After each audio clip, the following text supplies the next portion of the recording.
So one of my bad moments, which was also a moment where I decided like, that's it, I can't get drunk anymore. It was about 2 years ago, went to a wedding, got so wasted that the next day I was still so drunk that I couldn't drive my daughter to school, but not really that was the reason. The reason was I even said, can you stay home with mummy because mummy's feeling really depressed from her alcohol.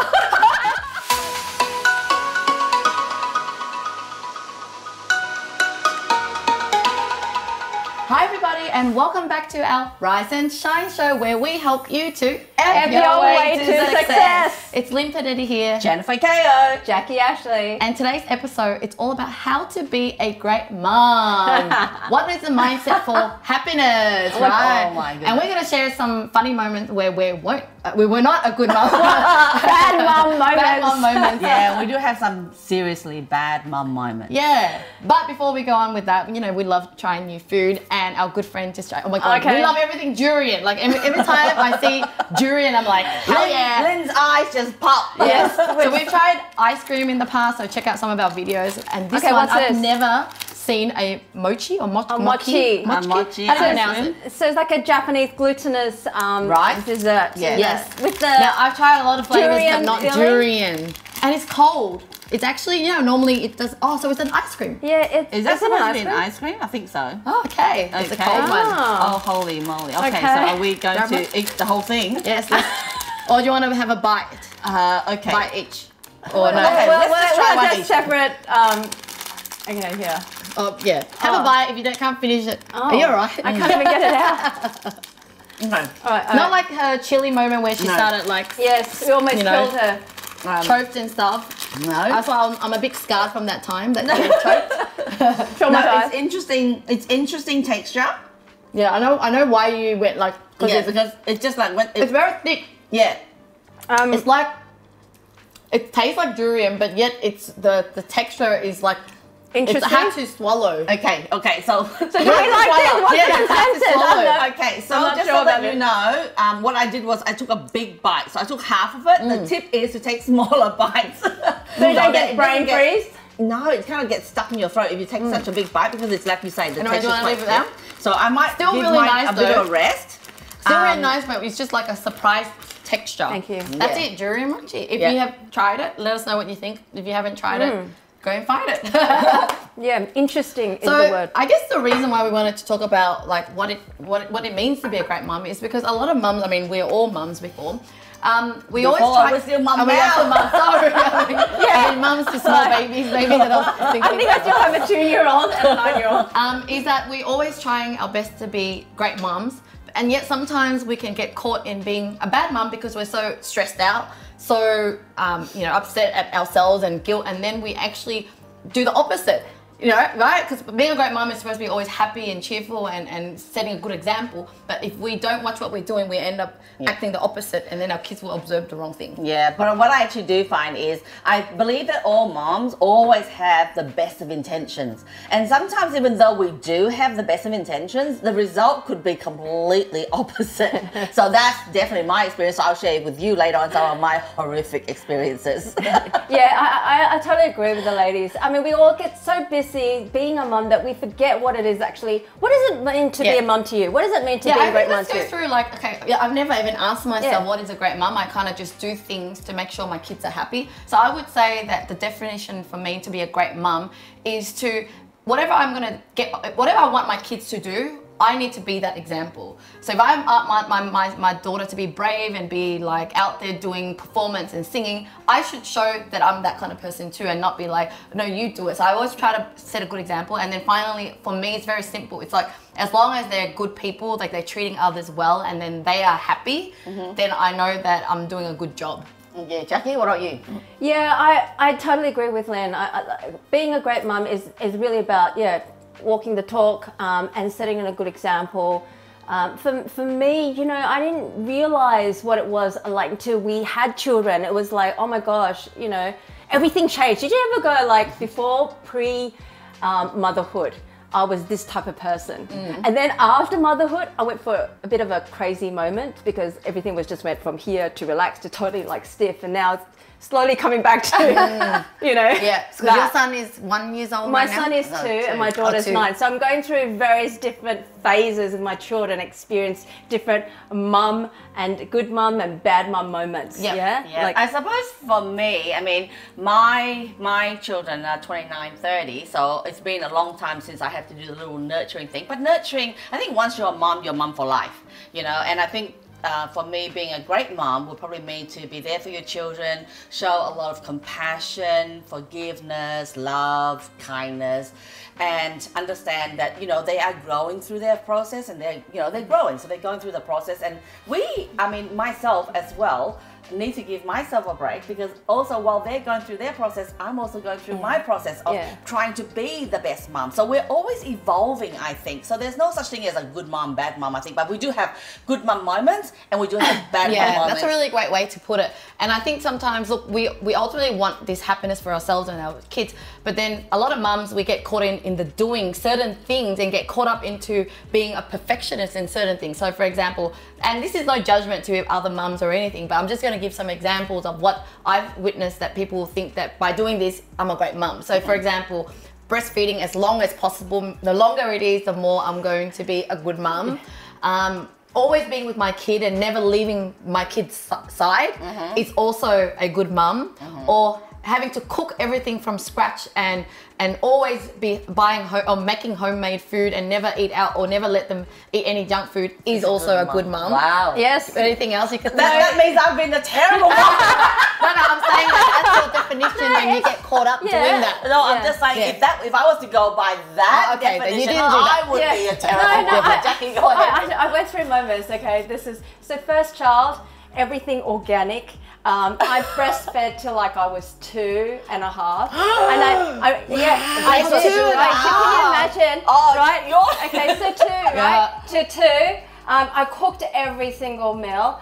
You were that mum. I was the mom that was everything. Cook, bake, feed, make sure, oh no iPad, I've got to stick with her for like 100%. Oh, and you are describing her. yeah. And then now, number 2.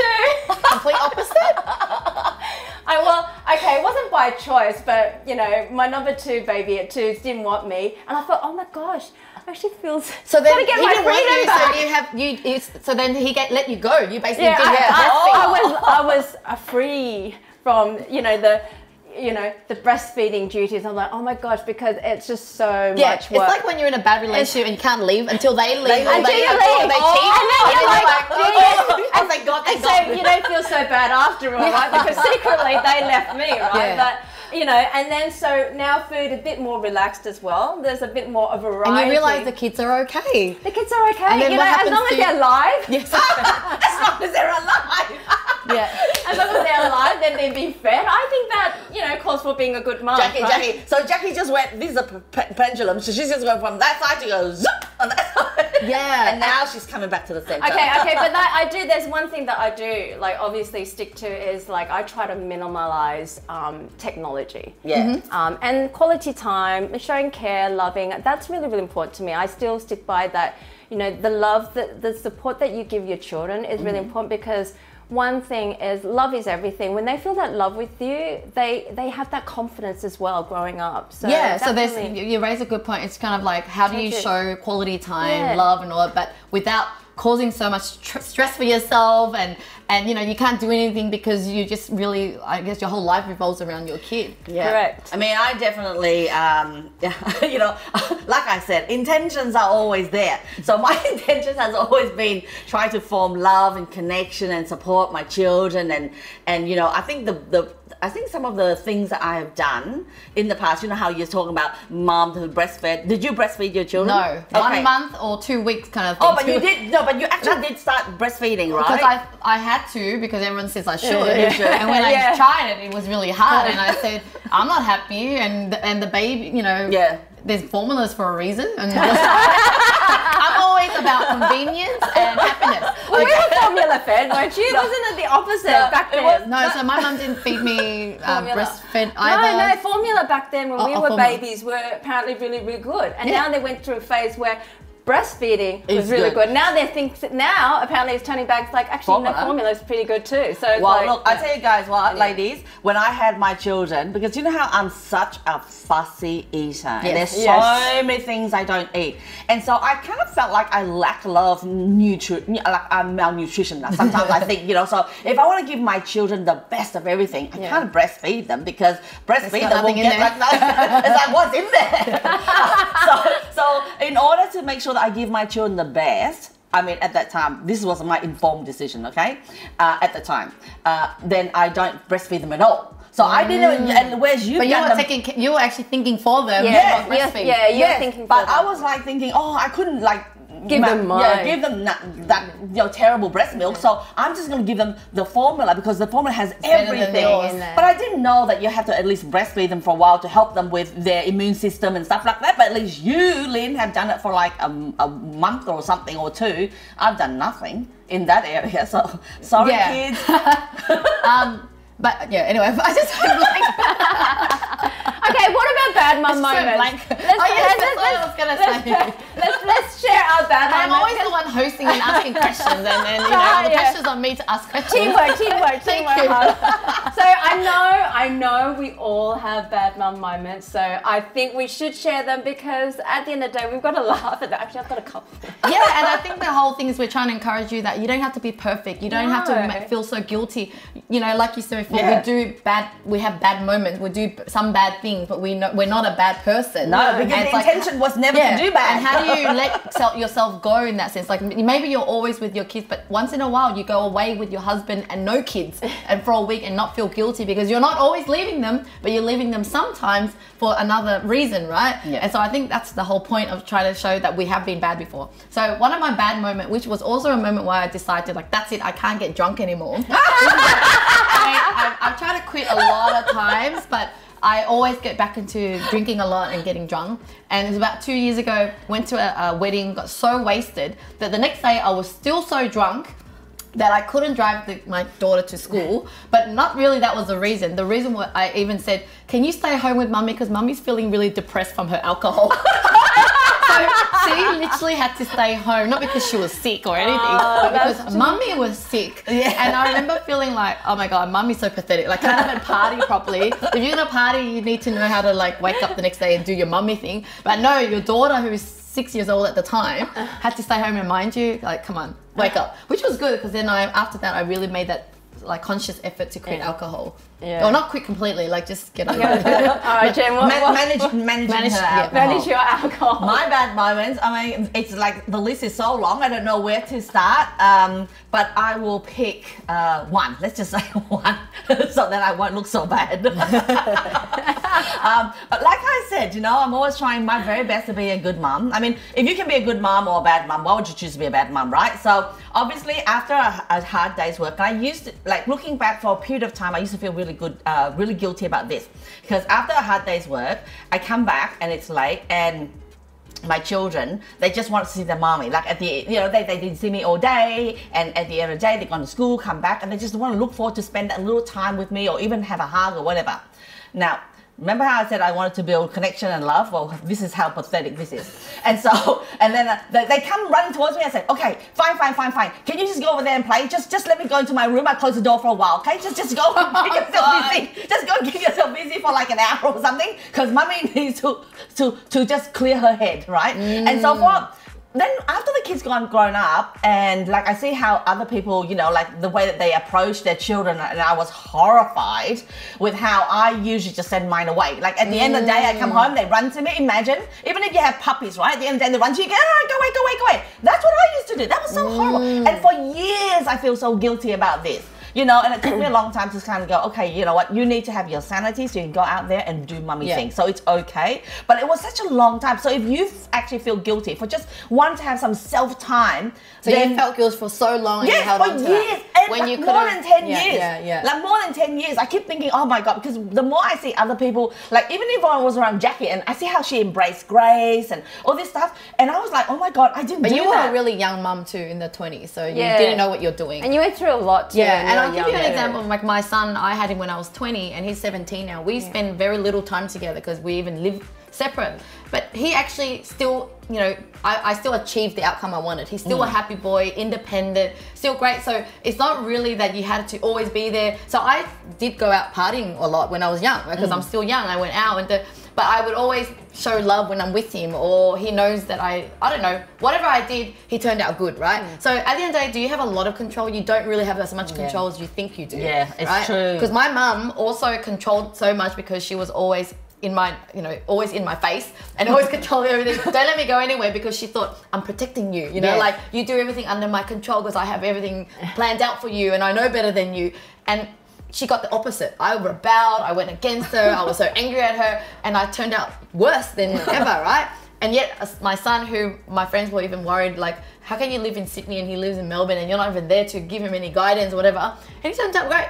So our kids also have their own mind too. You can try your best to do what you need to do, still take care of yourself and be happy, but then they are their own independent self. They're gonna make their own judgment of things. I know there's a few moments that I'm sure you mums can relate to, ones where I'm sitting in the park and can't help myself, but you know, I've got the phone and I thought I was looking at my child, and the next thing I know, I'm like, God, shit. Where's my child? He's gone.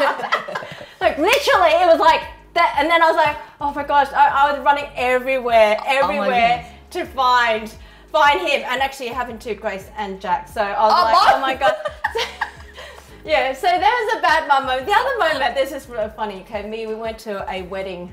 We were taking you know those photo booths that you're taking photos. So we had Grace in the middle, Dan and me. We were having too much fun trying to get together. I want to take these photos. We totally forgot about our child. And we knocked her off the chair and fell back.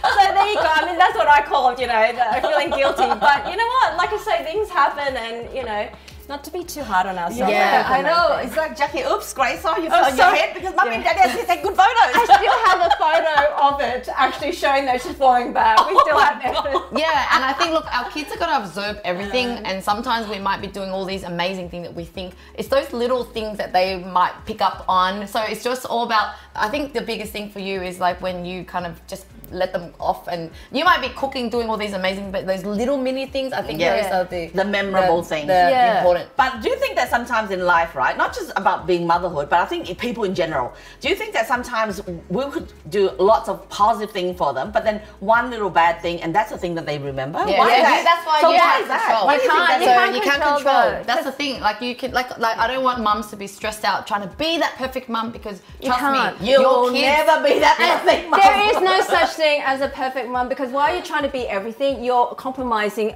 a lot of things. Because have you seen in gonna... situations where, you know, bad parents, these kids come out, one kid is like, I do not want to be like my parents, right? Yes. I'm going to, you know, be successful. And then you also have It's one kid opposite. that's like, you know, because of my parents and I'm going to be bad, right? So everyone will have their own mindset and their own decision to decide on their life. But as a parent, it's like, you just have to try your best to guide, and then you need to be there for your kids. I'd love to ask the viewers this question here.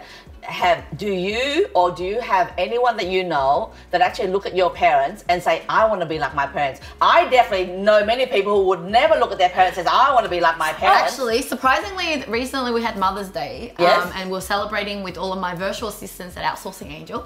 And we went around on maybe about 30 virtual assistants, and I said, who inspires you? You know, because we had that episode as well. Surprisingly, and I was the only one with like Angelina Jolie and Oprah, right? Literally 90% of people, 95 even, said my mum. It's like they couldn't help they didn't even come up with another idol. It was just my mum. And I'm like, oh my God, am I the only one that had problems with my mum? No. I think it's different. When you say who inspired you, it's different, because your mum can inspire you, but you definitely don't want to be like your mum. You know how there's certain aspects of your mum that you don't want to be, but there's certain aspects of Oprah, there's lots of that you want to be. Yeah, but from what I observed, it was like they really love the quality of their mum, and their mum was. But let's just check in on Lynn's background. Community here that she just asked this question. Are they all mainly Asians and Filipino? They're all Filipino. That's right. It's a cultural thing. It's a cultural thing. Yeah, it's a I used cultural to thing. Filipinos love their mum, and Asians don't love their mums. No, Asians. Look, you're. I'm confused. Okay. All right. So remember how you asked me that question as well, and I said the person who inspired me most was actually my mum as well. That was my answer, and the reason why I know that is because while my mum really inspired me in certain aspects of life, and sometimes it's some of the fundamentals. But I definitely don't want to turn up like my mum. Really? Because there are things, because just because she inspired me, because she An ingrained aspect. some aspects in I might life. ask them that next thing. Yeah, then. yeah. Second Because question. What is do you it want to that be like your mum? inspired? Yeah, because if you Because I'm have, assuming if someone inspires you, then you want to want be to be- like yeah. them. No. So for me, like my mum inspired me the way she worked so hard when she was young Yeah. to provide for us. But there's one thing that I don't want to take from that is obviously because the Asian culture, I don't know about you ladies, but you know, let's put it this way, I know which bamboo stick to pick now if I was to hitting get a... Right? Yeah. So that's something that I've learned. Okay, when I have my kids, and there's not going to be any hitting. You know, Well, I there may be smack my times where I kids sometimes, smack, yes, but you know, not like when we. But then the other thing too is when you can smack, but then they still love and respect you because they know they were wrong and yes. they caused that. Whereas sometimes when I was smacked when I was a kid, it's like I felt I didn't deserve that. Yeah. You know, just because they had really strict rules and it didn't even make sense to me. Yeah. And then or they're angry, so they yeah, just oh, yes. yeah, they're it comes angry. out of anger. Yeah, because it comes from a place of anger and frustration. Yeah. And I remember, definitely, I remember when my dad, he's going to hate me saying this, but I remember my dad used to just get this really thin cane and he used to hit me. And I used to have lines all over. And the thing is, he always asks, so why did you do this? Or how come this happens? And when you're saying you don't know, that's when you get a hit. For my everything God. you don't know, you get a hit. And then I'm thinking, okay, so am I supposed to say something now that I know something or lie? Oh my God. In my head, actually, I was going to this place where I'm thinking, do I actually now, make up something so that he can stop hitting me? Yeah. Or you know what I mean? Because you're forcing the child to actually resort to something. But yeah, so that sort of thing. So I definitely don't want to be like my parents, even though my dad does inspire me in so many ways, and he's a great man. So don't get me wrong. But there's just certain side of him that I would never go, oh, well, I want to be like my dad or I want to be like my mum. No! Definitely no! So I guess we'll just wrap it up with like, what would be the takeaway mindset that we want the audience to know? You know, whether you're a dad and you know how to be a great dad, and what does it mean to stay happy as a dad? Yeah. What would you say? Look, I think for me the biggest thing is guilt. Not to feel guilty, that know that whatever you're doing is out of love and you're doing the best that you can as a mum. And then, like I say, you know, as long as your kids are alive, being fed and living under a roof, you know, and they're happy, they love you. I think that's the most important thing. I think for me, definitely the guilt thing, but also being open to hear their ideas, being open to hear their perspective, being open to hear other people's take on things. Because I think sometimes we kind of go, no, this is how it's done, or our culture is whatever. If whatever the culture or whatever the situation doesn't quite serve your situation, then it's not for you. But whatever, so there's no right or wrong. Whatever it is that is comfortable for you and your family, and I think that that's right for you. But be open to that conversation and not be so judgmental or prejudge a situation. I think for me is a big thing. Yeah, for me, I think it's all about having a balanced life. So, you know, as what we share at Rise and Shine, it's all about having fitness and fun and all that stuff. And so you as a parent also deserve all that too. So if you still need to make time for yourself for all these aspects, and your kid is one of that. And so don't feel bad that you can't always be there for your kid and thinking that to be a perfect mum means I just have to dedicate my whole life there. Because unless you're happy and you can then set a great example for your kid, then you kind of defeat the whole purpose of being but good. in closing, saying that, I would love to just add this, Lynn. Firstly, we need to remember that we're ourselves first and foremost before we're mum. Correct. We're ourselves before we're mum, Yes. before we're a partner, a wife, a girlfriend, Yeah. a boyfriend, or whatever, or a dad. You know what I mean? Like, so we are ourselves first and Yes. foremost. And at the end of the day, our kids will grow and they become Yes, themselves. we don't own them. No, we don't. We gave birth to them, but Yeah. they are a separate entity, and Yeah. then they will make their own mind. They'll about make their things. own mind and they make their own choices Yeah. there, right? And I love Yeah. that you said to you know treat them with respect and ask them what they want Yeah. too. Because And be open to communication. I yes, think it's like a partnership. Yeah, really, yeah. treat your kids like Correct. partnership and go, what is it that you want? I would love for you to eat healthy. What would you like to do? Or what, Yeah. instead of like Yeah, Yeah. Or Because we forget, because we think we're doing it for their own good, but at Yeah. the end of the day, that's not we healthy. have our own Yeah. agenda. So yeah, having that open communication with them, because kids are really, really smart actually. And if you talk to them how you would normally talk to them and just be open and having that communication, you'll find that you'll actually learn a lot from your children as well, vice versa. Yeah. Well, that's it, guys. Thank you so much for watching. If you like more videos like this, do check out our other videos on the channel. But that's it from the Rise and Shine Show. Lynn here. Jennifer Kao. Jackie Ashley. Bye. Bye.